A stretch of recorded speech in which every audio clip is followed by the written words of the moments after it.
Board class 10th वाले सभी विद्यार्थी ध्यान दें। प्यारे विद्यार्थियों, 6 जनवरी का जो पेपर है प्यारे विद्यार्थियों प्री बोर्ड परीक्षा का, वो आ चुका है।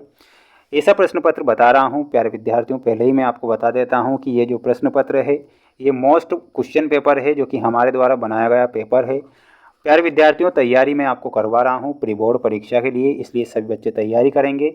और एक महत्वपूर्ण बात सुनिएगा प्यारे विद्यार्थियों, कई सारे यूट्यूबर जैसे ही एग्ज़ाम स्टार्ट होगी तो आपको फेक वीडियो बताएंगे।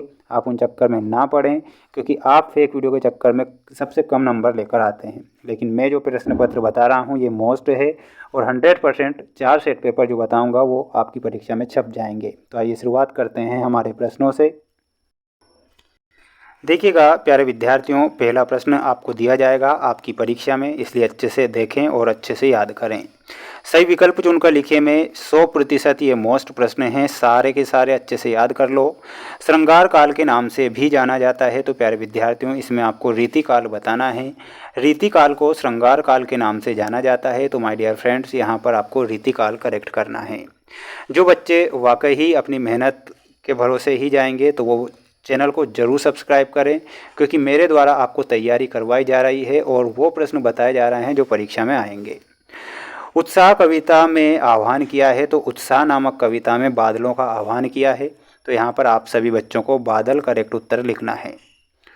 शोक स्थायी भाव है, तो प्यारे विद्यार्थियों शोक करुण रस का स्थायी भाव शोक होता है, तो यहाँ पर आपको करुण रस लिखना है। पान वाला चश्मे वाले को समझता था तो वो पागल समझता था, यहाँ पर आपको पागल लिखना है। चैनल पर नए हैं तो प्यारे विद्यार्थियों, प्यारे साथियों, मैं आपके लिए मेहनत अगर कर रहा हूँ तो आपकी सिर्फ इतनी रिस्पॉन्सिबिलिटी बनती है कि आप वीडियो को लाइक करके चैनल को ज़रूर सब्सक्राइब करेंगे। एक से अधिक अर्थ देने वाले शब्द क्या कहलाते हैं, तो प्यारे विद्यार्थियों इसमें आपको अनेकार्थी शब्द लिखना है। माता का अंचल कहानी में मृदंग बजते हैं जब लड़कों का संग होता है, तो आपको ऑप्शन नंबर सा करेक्ट करना है। नेक्स्ट क्वेश्चन है आपकी स्क्रीन के सामने, आप देख सकते हैं, जो कि काफ़ी महत्वपूर्ण है और ये सारे प्रश्न मोस्ट हैं। गोपियाँ श्री कृष्ण से अपना वापस मांग रही थी, तो मन वापस मांग रही थी, तो मन लिखना है।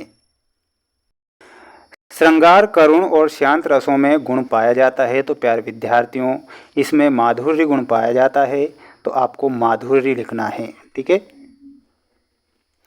रमणीयार्थ प्रतिपाद का शब्दः काव्यम, ये जो परिभाषा थी ये किसके द्वारा दी गई थी, तो प्यारे विद्यार्थियों यहाँ पर आपको आचार्य विश्वनाथ करेक्ट करना है। ठीक है, यहाँ पर आचार्य विश्वनाथ लिखना है। तेरी गठरी में लागा चोर मुसाफिर जाग जरा, तो यहाँ पर आपको मुसाफिर लिखना है। निरोग में कौन सी संधि है, तो इसमें आपको विसर्ग संधि लिखना है।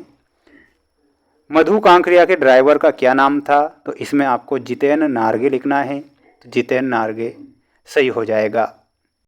अगला प्रश्न है आपकी स्क्रीन के सामने प्यारे विद्यार्थियों, जिसमें आपको सत्य असत्य वाले प्रश्न दिए जाएंगे। पहला प्रश्न है, तुलसीदास की रचनाओं में प्रबंध और मुक्तक दोनों काव्यों का उत्कृष्ट रूप मिलता है, तो प्यारे विद्यार्थियों ये आपको सत्य लिखना है। चौपाई छंद सममात्रिक छंद है, ये गलत हो जाएगा। रिपोर्ट आज मूल रूप से फ्रांसीसी भाषा का शब्द है, ये बिल्कुल सत्य है। लेखक कनखियों से नवाब साहब की ओर देख रहे थे, ये बिल्कुल सत्य है। अशोक राजनगर में रहता है, निषेधात्मक वाक्य का उदाहरण है, ये सत्य है। कवि अज्ञे ने हिरोशिमा कविता जापान में लिखी थी, तो ये आपको असत्य बताना है। स्क्रीनशॉट ले सकते हैं, अच्छे से पढ़ सकते हैं, तैयारी कर सकते हैं। अगर मैं तैयारी करवा रहा हूँ तो बिल्कुल आप तैयारी कीजिए, अच्छे से मेहनत कीजिए। अनिमेष, अनिमेष का अर्थ क्या होता है प्यारे विद्यार्थियों, इसमें आपको भीतर की से मिलाना है। देखिएगा, अनिमेष का अर्थ होता है बिना पलक झपकाए देखना, यानी कि चा से मिलाना है। आभ्यंतर में आपको भीतर की से मिलाना है। ललित ललित काले घुंघराले में आपको पुनरुक्ति प्रकाश अलंकार से मिलाना है। संस्कृति की पाठशाला में आपको काशी से मिलाना है। शब्द शक्ति के 3 भेद होते हैं, अभिधा, लक्षणा, व्यंजना। पूरब की ओर से चलने वाली हवा को पूर्वाई कहते हैं, तो यहाँ पर आपको पूर्वाई लिखना है। अब हम बढ़ेंगे अगले प्रश्न की ओर। अगला प्रश्न ये रहा आपकी स्क्रीन के सामने, आप अच्छे से देखिएगा। लेखक जयशंकर प्रसाद ने अपनी आत्मकथा को कैसा माना है, तो इसमें आपको लिखना है भोली आत्मकथा उन्होंने माना है, तो यहाँ पर भोली लिखना है। संचारी भावों की संख्या कितनी है? तो 33 है। लेखिका मन्नू भंडारी की माँ के स्वभाव की क्या विशेषता है? तो इसमें आपको क्या लिखना है? सरल स्वभाव लिखना है। सरल स्वभाव। किस समास में दोनों पद प्रधान होते हैं? तो इसमें आपको द्वंद्व समास लिखना है। एक कतार में लगी सफ़ेद बौद्ध पताका किसका प्रतीक होती है? तो इसमें आपको शांति लिखना है। हिंदी का स्मरण शिल्प में लिखा गया पहला उपन्यास कौन सा है? तो जल्दी से इसका आंसर आप कमेंट बॉक्स में बताइएगा। और प्यारे विद्यार्थियों, ये पूरा पेपर है जो कि हमारे द्वारा ही बनाया गया मोस्ट इम्पोर्टेंट क्वेश्चन पेपर है। इनके आंसर नेक्स्ट वीडियो में आ रहे हैं, तो सभी विद्यार्थी तैयार रहें। चैनल को सब्सक्राइब करके रखें। तैयारी में करवा रहा हूं, तो प्यारे विद्यार्थियों तैयारी कर लीजिए। अगर आप पुनः वायरल या रियल पेपर के चक्कर में पढ़ते हैं तो ये आपकी बेवकूफ़ी होगी। इस बेवकूफ़ी को छोड़ें और मोस्ट इम्पोर्टेंट प्रश्न पढ़ें जो कि परीक्षा में आ सके।